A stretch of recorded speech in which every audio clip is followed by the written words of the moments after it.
Hello നമസ്തേ welcome back to my channel.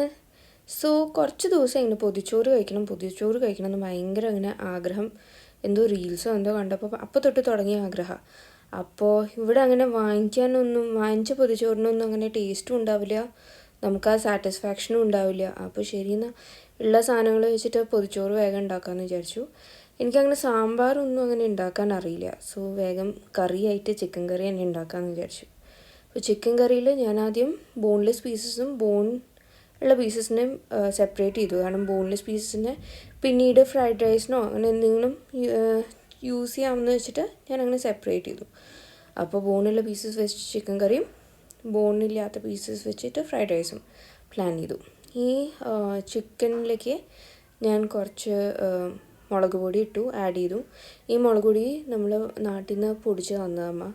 അപ്പോൾ അതിനത്ര colour ഉണ്ടാവില്ല, പക്ഷെ നല്ല എരിവുണ്ടാവും. അപ്പോൾ കുറച്ച് ഇട്ടുള്ളൂ ഞാൻ. പിന്നെ ചിക്കൻ മസാലയും മീറ്റ് മസാല, മഞ്ഞൾപ്പൊടി, കൊറിയാൻഡർ പൗഡർ, മല്ലിപ്പൊടി, Kashmiri chilli powder, pepper, salt, പിന്നെ കുറച്ച് ബിരിയാണി മസാല ഇട്ടു പരട്ടി വെച്ചു.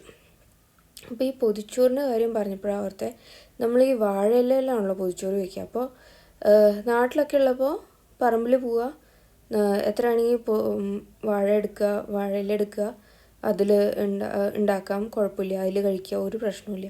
ഇവിടെ വന്നപ്പോഴാണ് വാഴയിലയുടെ വില മനസ്സിലായത്. കാരണം നമ്മളങ്ങനെ ഇവിടെ അങ്ങനെ പറമ്പുമില്ല, ഒന്നുമില്ല, ഫ്ലാറ്റിലാണ്. അപ്പോൾ പിന്നെ അങ്ങനെ പോയി പൊട്ടിക്കാനുള്ള ഒന്നുമില്ല. അപ്പോൾ വേഗം ഞാൻ ഓൺലൈനിൽ ഓർഡർ ചെയ്തു, ബിഗ് ബാസ്ക്കറ്റിൽ ഓർഡർ ചെയ്തു. വേഗം തന്നെ സാധനം കിട്ടി. പക്ഷേ ആ ജീവിതത്തിൽ ആദ്യമായിട്ടാണ് വാഴയില വാങ്ങിക്കണത് ഞാൻ. അപ്പോൾ അങ്ങനെ വാഴയിലയൊക്കെ വാങ്ങിച്ചു. പക്ഷേ നമ്മൾ പൊതിച്ചോറ് എന്ന് പറയുമ്പോൾ തന്നെ ആ വാഴയിലേൻ്റെ എസൻസും ആ സ്മെല്ലിലും ഇരുന്നിട്ടാണ് ആ ടേസ്റ്റ് വരുന്നത്. അപ്പോൾ അതാണ് ഏറ്റവും ഇമ്പോർട്ടൻറ്റ് ഫാക്ടർ ഓഫ് പൊതിച്ചോറ്. അപ്പോൾ ഇത് ഞാനിങ്ങനെ എല്ലാം ഇട്ടിട്ട് പിന്നെ പുരട്ടി വെച്ചു. പുരട്ടി ഇങ്ങനെ ഒരു 2 മണിക്കൂറോളം ബാക്കിയുള്ള പണികളൊക്കെ തീരുന്നവരെ ഞാൻ ഫ്രിഡ്ജിലിങ്ങനെ ഇങ്ങനെ മിക്സ് ചെയ്തിട്ട് ഞാൻ ഫ്രിഡ്ജിൽ മാരിനേറ്റ് ചെയ്ത് വെച്ചു. ബിക്കോസ് അത്രയും നേരം ചിക്കനിൽ പിടിച്ചോട്ടെ. ഇത് വളരെ ഒരു സിമ്പിളായിട്ടുള്ള ഒരു 10 മിനിറ്റ്സോ അല്ലെങ്കിൽ വളരെ സിമ്പിളായിട്ട് എളുപ്പത്തിൽ ഉണ്ടാക്കാൻ പറ്റുന്ന ഒരു കറിയാണ്. അപ്പോൾ അങ്ങനെ വേറെ ഒന്നുമില്ല, ഈ മിക്സ് ചെയ്ത് വെക്കണ ഒരു പണി മാത്രമേ ഉള്ളൂ. പിന്നെ കുറച്ച് സബോളയും തക്കാളിയൊക്കെ ഇടാം. അപ്പോൾ ബാക്കിയുള്ള പണികളൊക്കെ ചെയ്ത് തീർക്കണതിനുള്ളിൽ ഇത് ഞാൻ ഫ്രിഡ്ജിലേക്ക് മാരിനേറ്റ് ചെയ്ത് വെച്ചു. ഇപ്പോൾ കാണിക്കുമ്പോൾ ഒരു ഫ്ലോന് വേണ്ടിയിട്ട് ഞാൻ എല്ലാം ചിക്കൻ കറീൻ്റെ ഡീറ്റെയിൽസ് ഫുള്ള് ഒരുമിച്ച് കാണിക്കുന്നു. 4 സബോള, 2 തക്കാളി, കുറച്ച് പച്ചമുളക്. അപ്പോൾ സബോള ഇങ്ങനെ നീള അരിഞ്ഞിട്ട് വഴറ്റി പച്ചമുളകിൻ്റെ കൂടെ ഇട്ട് വഴറ്റുക. അതിൻ്റെ കൂടെ വേണമെങ്കിൽ കുറച്ച് ജിഞ്ചർ ഗാർലിക് പേസ്റ്റും ഇടാം. അപ്പോൾ അത് വഴറ്റി കഴിഞ്ഞിട്ട് നല്ലോണം ഒന്ന് മൂത്തുന്ന് കാണുമ്പോൾ കുറച്ച് ഈ പറഞ്ഞ പോലെ തക്കാളി വീണ്ടും നീളമായിട്ട് നുറുക്കിയിട്ട് വെച്ചിട്ട് പിന്നെ അതിൻ്റെ ഉള്ളിൽ കുറച്ച് വെള്ളം ഒഴിച്ചിട്ട് ആ മാരിനേറ്റഡ് ചിക്കൻ ഇട്ടിട്ട് തിളപ്പിക്കുക. അത്രയേ ഉള്ളൂ ചിക്കൻ കറി. പിന്നെ നെക്സ്റ്റ് കോവക്കായ ഉപ്പേരിയാണ് കേട്ടോ. ഞാൻ പയർ കുറേ തപ്പി പയർ കിട്ടിയില്ല, അത് കാരണം വേഗം കോവക്കായ ഉപ്പേരി ഉണ്ടാക്കി. ഈ പറഞ്ഞ പോലെ കടുക് പൊട്ടിച്ചതിന് ശേഷം സബോളയും പച്ചമുളകും വഴറ്റിയതിന് ശേഷം നുറുക്കിയ ഇതിട്ടിട്ട് ഉപ്പേരി റെഡി. ഇത് ചോറിന് കൂടെയും കഴിക്കാം, നിങ്ങൾക്ക് ഇഷ്ടമാണെങ്കിൽ ചപ്പാത്തിൻ്റെ കൂടെ എങ്ങനെ വേണമെങ്കിലും കഴിക്കാം കേട്ടോ അത്. അപ്പോൾ ആ പയർ കിട്ടാത്തതിൻ്റെ സങ്കടത്തിൽ ഞാൻ 2 ഉപ്പേരി ഉണ്ടാക്കാമെന്ന് വിചാരിച്ചു. അപ്പോൾ ഉരുളക്കിഴങ്ങ് ഏറ്റവും ഇവിടെ എനിക്കും ഹസ്ബൻഡിനും ഇഷ്ടമുള്ളതുകൊണ്ട് വേഗം ഉരുളക്കിഴങ്ങ് ഉപ്പേരിയും ഉണ്ടാക്കി. അപ്പോൾ അതിനെ ചെറുതായിട്ട് നുറുക്കിയിട്ട് കടുക് പൊട്ടിച്ചതിന് ശേഷം ഇതിടുക. കുറച്ച് ഉപ്പും മുളക് പൊടിയും മാത്രം ആ 2 സാധനങ്ങൾ മാത്രമേ ഇട്ടിട്ടുള്ളൂ. ഉപ്പും മഞ്ഞൾപ്പൊടിയും മുളക് പൊടിയും മാത്രം ഇട്ടിട്ട് നല്ലോണം ഇങ്ങനെ മൊരിച്ചെടുത്തു. അപ്പോൾ ഇത് അടുത്ത ദിവസം ഓഫീസിലേക്ക് കൊണ്ടുപോകാൻ എളുപ്പം അങ്ങനെ പ്ലാൻ ചെയ്തിട്ടാണ് ഉണ്ടാക്കിയത്. നെക്സ്റ്റ് വെണ്ടക്കായ നമുക്ക് 2 പേർക്കും നല്ലോണം ഇഷ്ടമാണ്. അപ്പോൾ ഇങ്ങനെ ഫ്രൈ ചെയ്തെടുക്കുമല്ലോ വെണ്ടക്കായ. അപ്പോൾ അതങ്ങനെ ഫ്രൈ ചെയ്തെടുക്കാൻ വേണ്ടിയിട്ട് പെട്ടെന്ന് പ്ലാൻ ചെയ്തിട്ട് ചെയ്തതാണ്. അതിൻ്റെ ഉള്ളിലേക്ക് കുറച്ച് മഞ്ഞൾപ്പൊടി, കുറച്ച് മുളക് പൊടി, കുറച്ച് ഉപ്പ് ഇട്ടിട്ട് ഇങ്ങനെ മിക്സ് ചെയ്യുക. എന്നിട്ട് ഇത് വേണമെങ്കിൽ ഉപ്പേരിയായിട്ട് ഉണ്ടാക്കാം, ഇങ്ങനെ ഫ്രൈ ചെയ്തും എടുക്കാം. അപ്പോൾ എങ്ങനെയാണെങ്കിലും ചോറിൻ്റെ കൂടെ അല്ലാണ്ട് ചപ്പാത്തീൻ്റെ കൂടെയും കഴിക്കാൻ പറ്റും, നല്ല ടേസ്റ്റാണ്. അപ്പോൾ ഞാൻ ചപ്പാത്തീൻ്റെ കൂടെയും കഴിക്കാൻ പറ്റും എന്നുള്ളൊരു പ്ലാനിലാണ് ഉണ്ടാക്കിയത്. അതേപോലെ തന്നെ എനിക്ക് നല്ലോണം മൊരിച്ച് ഇങ്ങനെ കരി ഇങ്ങനെ നല്ല ഡാർക്കായിട്ടുള്ളതാണ് എനിക്കിഷ്ടം. ആൻഡ് അതേപോലെ തന്നെ എൻ്റെ ഹസ്ബൻഡിന് അത്ര മൊരിയിക്കുന്നത് ഇഷ്ടമല്ല. അപ്പോൾ 2 പേർക്കും ഇഷ്ടമുള്ള പോലെ 2 ടൈപ്പിൽ ഉണ്ടാക്കി. അത് കഴിഞ്ഞിട്ട് നെക്സ്റ്റ് പൊതിച്ചോറിൻ്റെ മെയിൻ സാധനം എന്ന് പറയുന്നത് ചമ്മന്തിയാണ്. അപ്പോൾ അതിൽ ചെറിയുള്ളി, പുളി, കറിവേപ്പില, പിന്നെ ചുവന്നമുളക്, ഇത് എല്ലാം കൂടിയിട്ട് നല്ലോണം വഴറ്റി, ഞാൻ വെളിച്ചെണ്ണയിൽ നല്ലോണം വഴറ്റി എല്ലാം ഒരുമിച്ച് തന്നെ എല്ലാം ഒരുമിച്ചിട്ടിട്ട് വഴറ്റിയിട്ട് മിക്സിയിൽ ഒന്ന് ഇങ്ങനെ പേസ്റ്റ് ഇഞ്ചാക്കിയിട്ട് അങ്ങനെ ചെയ്യില്ല, ചെറുതായിട്ട് ഇങ്ങനെ പൾസ് ചെയ്ത് വിടില്ലേ, അതുപോലെ ചെയ്തു. വെള്ളം ഒന്നും യൂസ് ചെയ്തില്ല കേട്ടോ. അതേപോലെ തന്നെ വേറൊരു ചമ്മന്തി ഉണ്ടാക്കിയത് കുറച്ചുകൂടി നല്ലോണം തേങ്ങയും കുറച്ച് സബോള, മറ്റേ ചെറിയുള്ളി, കറിവേപ്പില, പുളി, ഇഞ്ചി, പിന്നെ ഈ ചുവന്ന മുളക്, ഇതും ഈ പറഞ്ഞ പോലെ പൾസ് ചെയ്ത് ചമ്മന്തിയാക്കി വിത്തൗട്ട് വാട്ടർ. ഇതാകുമ്പോൾ കുറച്ചധികം ദിവസം യൂസും ചെയ്യാം. അങ്ങനെ പിന്നെ ചുവന്ന അരി വെച്ചു കേട്ടോ. ബിക്കോസ് നമ്മൾ വളരെ അപൂർവമായിട്ടാണ് ചുവന്ന അരി കഴിക്കാറ്. ബിക്കോസ് ടൈം കൺസ്യൂമിങ് ആണ് ഒന്നാമത് ഉണ്ടാക്കാൻ. പക്ഷേ പൊതിച്ചോറിലൊക്കെ ടേസ്റ്റ് വരിക ഈ അരിക്കായിരിക്കും. അപ്പോൾ കേരള റൈസ്, പാലക്കാട് റൈസ് അങ്ങനെ പറയൂ തന്നെ. അപ്പോൾ അങ്ങനെ ആ അരി ഉണ്ടാക്കി. അപ്പോൾ ചിക്കൻ കറി റെഡി, കോവക്കായ ഉപ്പേരി റെഡി, പുളിഞ്ചി എൻ്റെ ഹസ്ബൻഡിൻ്റെ അമ്മ അവിടെ നിന്ന് തന്നയച്ചതാണ്. അപ്പോൾ ചോറ്, ഉപ്പേരി, കൊണ്ടാട്ടവും മറ്റേ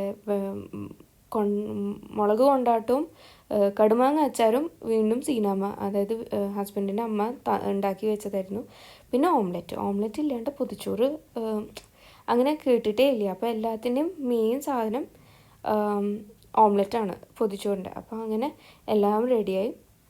പിന്നെ എനിക്കങ്ങനെ എല്ലാത്തിൻ്റെയും ടേസ്റ്റ് മിക്സ് ആവണ്ടെന്ന് വെച്ചിട്ട് ഇങ്ങനെ ഞാൻ കണ്ടിട്ടുണ്ട് എൻ്റെ അമ്മയൊക്കെ ഇങ്ങനെ നമ്മൾക്ക് ഇങ്ങനെ ഉണ്ടാക്കാൻ വേണ്ടിയിട്ട് ചെയ്യുമ്പോൾ ഇങ്ങനെ ഓംലെറ്റ് ഇങ്ങനെ വേറെ ഇലയിലാണ് പൊതിയുക. എനിക്കറിയില്ല നിങ്ങളുടെ അവിടെ എങ്ങനെയാണ്, ഓരോ സ്ഥലത്തും ഓരോന്ന്. ചില സമയത്ത് ഇങ്ങനെ നാട്ടിലൊക്കെ പൊതിച്ചോറ് വാങ്ങിക്കുമ്പോൾ ചോറിന് മുകളിൽ തന്നെ വെച്ചിട്ട് തരിക. അപ്പോൾ ഓരോരുത്തരുടെ സ്റ്റൈലാണ്. എനിക്കങ്ങനെ മിക്സ് ആവുന്നത് ഇഷ്ടമല്ലാത്തതുകൊണ്ട് ഞാൻ അങ്ങനെ ടേസ്റ്റ് വെവ്വേറെ അറിയാൻ വേണ്ടിയിട്ട് ഇങ്ങനെ മെയിൻ സാധനങ്ങൾ, അതായത് ഓംലെറ്റും ചമ്മന്തിയും, രണ്ട് ചമ്മന്തിയും ഞാൻ വേറെ ഇലയിൽ ഇങ്ങനെ പൊതിഞ്ഞ് വെച്ചു. അപ്പോൾ ചിലവർക്ക് ചിലപ്പോൾ അത് ഒരുമിച്ച് ഇടുന്നതായിരിക്കും കേട്ടോ ഇഷ്ടം. അപ്പോൾ അവനവന് ഇഷ്ടമുള്ള പോലെ ചെയ്തോളൂ. ഈ ചമ്മന്തി എന്ന് പറയുന്നത് വെള്ളം ഒഴിക്കാണ്ട് ഉണ്ടാക്കിയതുകൊണ്ട് കുറച്ചധികം ദിവസം നിൽക്കും. അപ്പോൾ ഇത് 2 ദിവസമൊക്കെ ഫ്രിഡ്ജിൽ വെക്കുകയാണെങ്കിൽ കേടുവരാണ്ട് നിൽക്കും. അപ്പോൾ ഈ ചമ്മന്തി എൻ്റെ ഹസ്ബൻഡിനാണ് കൂടുതൽ ഇഷ്ടമായത്. എനിക്ക് തേങ്ങേനോട് വലിയ താല്പര്യമില്ല, കാരണം എനിക്ക് മറ്റേ പുളി ചമ്മന്തിയാണ് കൂടുതൽ ഇഷ്ടമായത്. അപ്പോൾ 2 പേർക്കുള്ള ചമ്മന്തി ഞാൻ സെപ്പറേറ്റ്ലി ഇലയിൽ, ഈ ഇല വീണ്ടും വാട്ടിയ ഇല കേട്ടോ, ഇങ്ങനെ ഗ്യാസ് സ്റ്റവിൻ്റെ മുകളിൽ ബേണർ ഓൺ ചെയ്തിട്ട് ജസ്റ്റ് ഇങ്ങനെ മുകളിൽ കൂടി ഇങ്ങനെ കാണിച്ച് അതിനെ വാട്ടിയെടുത്തു. അപ്പോൾ അതിലെങ്ങനെയാണെന്ന് വെച്ചാൽ പൊതിച്ചോറ്, അപ്പോൾ അതിൻ്റെ ഒരു എസൻസും അതിൻ്റെ സ്മെല്ലൊക്കെ വരും. പിന്നെ പൊതിച്ചോറിൽ ഉണ്ടാക്കുമ്പോൾ അങ്ങനെ തന്നെയാണല്ലോ, നമ്മളൊന്ന് ഒരു സ്റ്റെബിലിറ്റി കിട്ടാൻ വേണ്ടിയിട്ട്. അല്ലെങ്കിൽ വാഴയില വാട്ടിയെടുത്തു. ഇത് മെയിൻ പൊതിച്ചോറ് പാക്ക് ചെയ്യാൻ വേണ്ടിയിട്ടാണ്. അപ്പോൾ ഇതെൻ്റെ ഹസ്ബൻഡിന് വേണ്ടിയിട്ട് പ്രിപ്പയർ ചെയ്ത് റെഡിയാക്കിയ പൊതിച്ചോറാണ്. അപ്പോൾ അതിലിങ്ങനെ വാഴയില വാട്ടിയതിന് ശേഷം അതിന് മുകളിലിങ്ങനെ ചോറ് സെൻറ്ററിലായിട്ട് ചോറ് വെച്ചു. അതിനെ അധികം ഇങ്ങനെ സൈഡിലേക്ക് ആവാണ്ട് ഇങ്ങനെ കുറച്ച് മുകളിലേക്ക് ആക്കിയിട്ട് ഇങ്ങനെ നമ്മൾ വെച്ച് കഴിഞ്ഞാൽ പുറത്തേക്കൊന്നും അങ്ങനെ കറികളും സാധനങ്ങളൊന്നും പോവില്ല. പിന്നെ ഒരു സൈഡിലായിട്ട് കുറച്ച് കോവക്കായ ഉപ്പേരി വെച്ചു.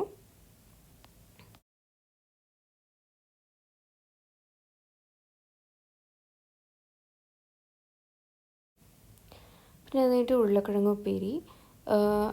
അവനവന് ഇഷ്ടമുള്ള, ഇപ്പോൾ അറിയാമല്ലോ ആൾക്കാർക്ക് എങ്ങനെ ഇഷ്ടം, അവനവൻ്റെ ഫാമിലി മെമ്പേഴ്സിന് എങ്ങനെ ഇഷ്ടമെന്ന് വെച്ചാൽ അതിനനുസരിച്ച് വിളമ്പാനും പറ്റും.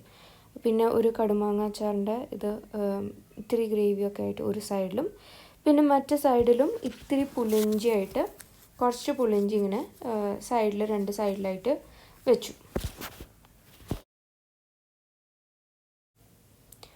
പിന്നെ നെക്സ്റ്റ് അധികം മൊരിയാത്ത വെണ്ടക്കായ വറുത്തത്, ഇങ്ങനെ ഒരു ഉപ്പേരികളൊക്കെ ഒരു സൈഡിൽ വരുന്ന പോലെ വെച്ചു. പിന്നെ ചിക്കൻ കറി ചോറിന് മുകളിൽ ഇങ്ങനെ സെൻറ്ററിൽ ഇങ്ങനെ ഒഴിച്ചു വിടാം. അധികം ഇങ്ങനെ നമ്മൾ വീട്ടിൽ തന്നെ ആയതുകൊണ്ട് ഇപ്പോൾ വീണ്ടും വേണമെങ്കിൽ രണ്ടാമത് എടുക്കാം. പക്ഷെ ശരിക്കും ഇങ്ങനെ കുറച്ച് 2-3 പീസ് ഇങ്ങനെ ഗ്രേവി ഒഴിച്ചാൽ ആ ചോറിലൊക്കെ അങ്ങനെ പിടിച്ച ആ ടേസ്റ്റൊക്കെ അങ്ങനെ വരുള്ളൂ. അപ്പോൾ 2 ചമ്മന്തികളും 2 സൈഡിൽ വെച്ചു. ഓംലെറ്റ് മുകളിൽ തന്നെ വെച്ചു, ചിക്കൻ്റെ മുകളിൽ തന്നെ, ബട്ട് ഇലയിൽ പൊതിഞ്ഞിട്ട് വെച്ചു. പിന്നെയാണ് എനിക്ക് മനസ്സിലായത് ഇല പൊതിയുമ്പോൾ താഴെ ഒരു ഇല കൂടി വെക്കണമായിരുന്നു എന്ന്. അപ്പോൾ അതിന് കുറച്ച് ഞാൻ ബുദ്ധിമുട്ടി. പിന്നെ ഞാൻ ഇതുവരെ ചെയ്യാത്തതുകൊണ്ട് ഉള്ള കുറച്ചൊരു ശീലക്കുറവും ഉണ്ടായിരുന്നു. അപ്പോൾ അതിങ്ങനെ വേഗം പൊതിഞ്ഞു. പിന്നെ എനിക്കങ്ങനെ ത്രെഡൊന്നും ഉണ്ടായിരുന്നില്ല. അതിങ്ങനെ കെട്ടാനുള്ള ത്രെഡൊന്നും ഉണ്ടായിരുന്നില്ല. പിന്നെ നമ്മൾ അപ്പം തന്നെ കഴിക്കണോണ്ട് കുഴപ്പമില്ല. ഇപ്പോൾ നിങ്ങൾ വീട്ടിലാണെങ്കിലും നിങ്ങൾക്ക് ആ കഴിക്കണം എന്നാൽ അത് കഴിക്കണമെന്ന് വെച്ചാൽ അത്രയേ ഉള്ളൂ. നിങ്ങൾ ന്യൂസ് പേപ്പറിലൊന്നും അപ്പോൾ സ്പോട്ടിൽ തന്നെ കഴിക്കണമെന്ന് വെച്ചാൽ ന്യൂസ് പേപ്പറിലൊന്നും പൊതിയണം എന്നില്ല. നിങ്ങൾക്ക് അപ്പോൾ തന്നെ അത് വേറൊരു ഇലയിൽ ഇങ്ങനെ ഇപ്പോൾ പൊതിഞ്ഞിട്ട് നിങ്ങൾക്ക് ഞാൻ ചെയ്ത പണി എന്ന് വെച്ചാൽ ഇത് ശരിക്കും കുറച്ച് നേരം ഇരിക്കണമല്ലോ.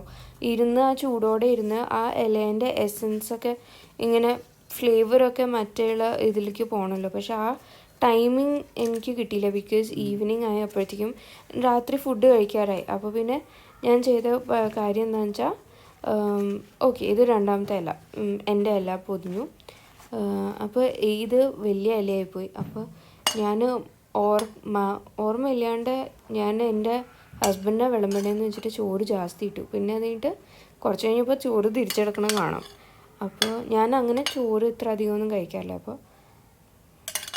ചോറിട്ടു, സെയിം പ്രോസസ്സ് റിപ്പീറ്റ് ചെയ്തു. ബട്ട് എൻ്റെ കയ്യിൽ കുറച്ച് സാധനങ്ങൾ എക്സ്ട്രാ ഉണ്ട്. ബിക്കോസ് എൻ്റെ ഹസ്ബൻഡ് അങ്ങനെ കൊണ്ടാട്ടവും മുളക് ഇങ്ങനെയായിട്ട് കൊണ്ടാട്ടമൊന്നും കഴിക്കില്ല. അപ്പോൾ അതൊന്നും ഞാൻ ഹസ്ബൻഡ് കയ്യിൽ ഇട്ടില്ല. എനിക്കാണെങ്കിൽ അങ്ങനത്തെ സാധനങ്ങളൊക്കെ ഇഷ്ടമുള്ളതുകൊണ്ട് ഞാനത് ഇട്ടു, എൻ്റെ കയ്യിൽ മാത്രമായിട്ട് ഇട്ടു.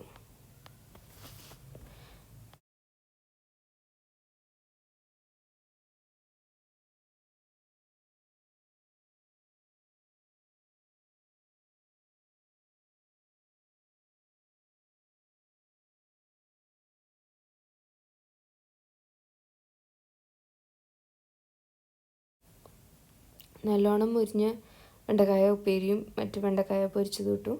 അത് കഴിഞ്ഞ് നിങ്ങൾക്ക് കാണാൻ ഞാൻ കുറച്ച് ചോറെടുത്ത് മാറ്റി. ബിക്കോസ് എനിക്ക് അത്ര കഴിക്കാൻ പറ്റില്ല, വെറുതെ വേസ്റ്റ് ഉണ്ടല്ലോ എന്ന് വെച്ചിട്ട് കുറച്ച് ചോറെടുത്ത് മാറ്റി. ചിക്കൻ കറി മുകളിൽ തന്നെ ഒഴിച്ചു.